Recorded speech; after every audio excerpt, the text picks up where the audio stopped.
మీ మోకాలి గుజ్జు అరిగిపోవడం వల్ల వచ్చే దీర్ఘకాలిక నొప్పులకి డాక్టర్ సుధీర్ దారా గారు మన శరీరంలోని రక్తం ద్వారా రీజనరేటివ్ థెరపీతో ఎటువంటి నొప్పి లేకుండా పరిష్కారాన్ని అందిస్తున్నారు. 585 లో మరొక ఎక్స్క్లూజివ్ వార్త. తెలంగాణలో అవిశ్వాస రాజకీయాలు వేడి పుట్టిస్తున్నాయి. అసెంబ్లీ ఎన్నికల ఫలితాలు వచ్చిన 2 వారాల్లోనే బీఆర్ఎస్ చైర్మన్లను గద్దె దింపేందుకు పావులు కదుపుతున్నారు. మంచిర్యాలలో ఏకంగా క్యాంప్ రాజకీయాలే షురూ అయిపోయాయి. తెలంగాణలో ప్రభుత్వం మారడంతో బీఆర్ఎస్ ని వీడిన 18 మంది కౌన్సిలర్లు కాంగ్రెస్ లో చేరారు.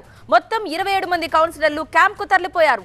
మంచిర్యాల నుండి నారాయణఖేడ్ లోని ఫార్మ్ హౌస్ కు వెళ్లిపోవడం హాట్ టాపిక్ గా మారింది. మున్సిపల్ చైర్మన్ పెంట రాజయ్యపై అవిశ్వాసానికి 2 రోజుల క్రితం నోటీసులు ఇచ్చారు కౌన్సిలర్లు. మున్సిపల్ చైర్మన్, వైస్ చైర్మన్ రాజీనామా చేసే ఆలోచనలో ఉన్నట్టుగా తెలుస్తోంది. అయితే కాంగ్రెస్ కౌన్సిలర్ రావుల ఉప్పలయ్య చైర్మన్ పదవిని ఆశిస్తున్నారు.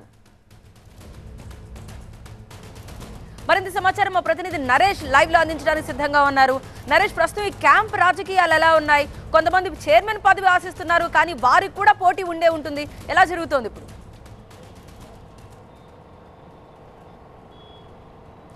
ఎన్నికలు జరిగిన తర్వాత కాంగ్రెస్ ప్రభుత్వంలోకి వచ్చిన తర్వాత రాజకీయ సమీకరణలు ఒక్కసారిగా మారిపోతున్నాయి. రాష్ట్ర వ్యాప్తంగా కూడా మున్సిపాలిటీల్లో అవిశ్వాస అస్త్రాలు సంధిస్తున్నారు.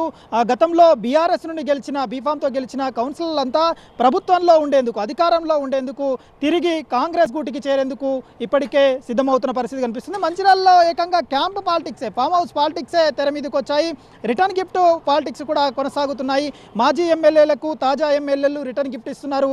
ఆ మున్సిపాలిటీని హస్తగతం చేసుకునేందుకు ఇప్పటికే పావులు కలుపుతున్నారు. అందులో భాగంగానే మంచిర్యాలకు సంబంధించిన మున్సిపాలిటీని కాంగ్రెస్ హస్తగతం చేసుకున్నట్టుగానే భావించవచ్చు. ఇందులో 36 మున్సిపాలిటీకి సంబంధించిన వార్డులు ఉండగా ఈ వార్డులో 27 ఆధిక్యత 27 కౌన్సిలర్లను కాంగ్రెస్ ఇప్పుడు కైవసం చేసుకుంది. 27 మందిని క్యాంప్ పాలిటిక్స్లో భాగంగా నారాయణఖేడ్లోని ఒక ఫామ్ హౌస్కి తరలించింది.